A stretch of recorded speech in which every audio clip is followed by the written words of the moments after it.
I would like to thank first the UN Peacekeeping and its Under Secretary General Jean-Pierre Lacroix on sharing about the situation in South Sudan. It's been discussed at the United Nations Security Council yesterday, but I want to speak on it from the UN peacekeeping standpoint. But before that, I want to put a quick word regarding Lebanon in order to say that there is a lot of work there still from the perspective of the United Nations peacekeeping. The country is dealing with the domino effect of COVID 19, the 2020 explosion in Beirut, and the huge economic crisis that was there before the two events.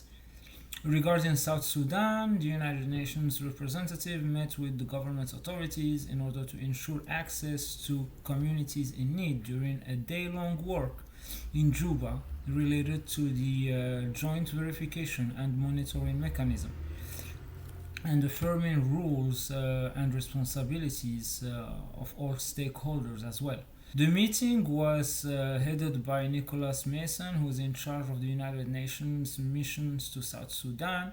The UN meets monthly therein with the Ministry of Foreign Affairs regarding coordination, preventing conflicts, and peace enforcement. Foreign Deputy Minister of South Sudan, Deng Do, emphasized on the importance of bettering the work of several institutions in security throughout the country. So, my case of study before the United Nations Security Council will be related to the area of Kodok, and I will focus on this work on violence, landmines, floods, COVID 19, and challenges to aid workers. Besides the situation of South Sudan that I have checked yesterday afternoon, yesterday morning, I focused on the United Nations Security Council's consultation as the program was finalized for the month of August under the presidency of India. Most important points to add here is issues that I did not mention on my video 2 days ago, but that will be added to my agenda. Important points regarding the Middle East, regarding the situation in Somalia, the maintenance of international peace and security in terms of maritime security, the focus on threats to international peace and security caused by terrorist acts. There will be a briefing regarding this matter, as well as getting back onto the Mali sanctions and the situation between the Russian Federation and Ukraine.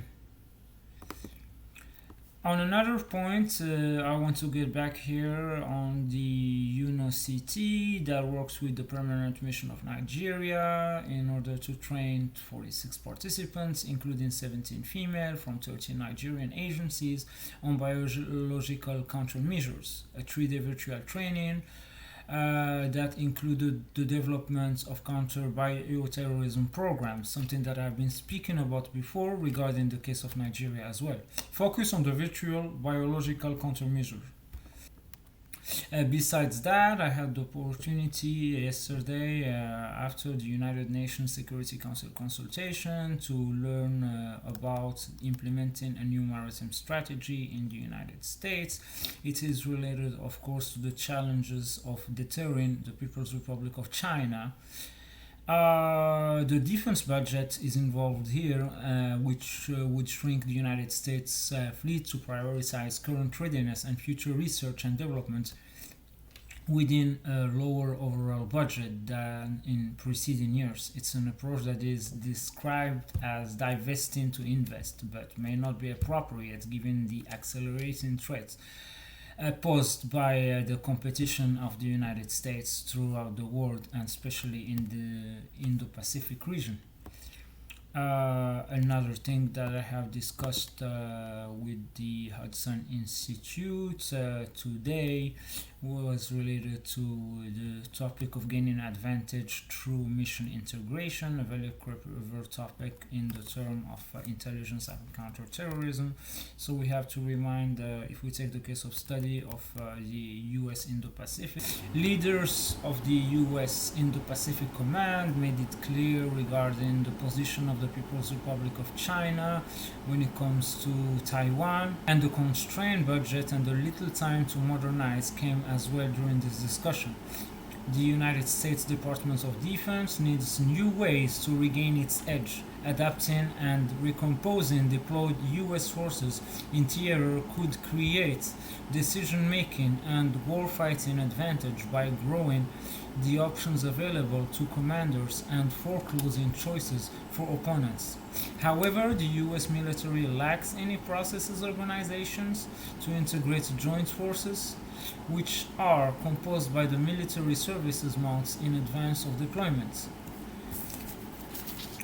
Uh, Getting back also here to another topic that I was looking forward to checking today from the perspective of Tech Against Terrorism from London, UK, regarding a report covering key trends in terrorist and violent extremist use of the internet based on an ongoing work of tracking and responding to terrorist exploitation of tech platforms over the past 6 months. The majority of the trends outlined in this report reflect the often inevitable adversarial shifts by terrorist and violent extremist networks online, who remain resilient and adaptable despite broad improvements in content moderation by tech platforms in recent years. Key trends that are covered in this report include the increased use of cloud platform websites by terrorist networks, which often exploit open source software to create a relatively stable and centralized location in which to store and share material via URLs. Like I said, in some situations they don't need a large bandwidth in order to expand on the clouds. We have also been studying from the standpoint of this report the tracking report of prominence of terrorist operated websites, the TWOWs. These are increasingly supplementing accounts on smaller platforms with limited reach. TOWs are often indexed by search engines and therefore more easily discoverable. So, looking forward to reading this report from Tech Against Terrorism. Also, this morning it's been the opportunity to look forward onto the database of the International Criminal Court. So, very ongoing busy schedule. Stay tuned, guys. Heads up with the COVID-19 war. I don't do security work per se, it's a component of my counterterrorism and intelligence work.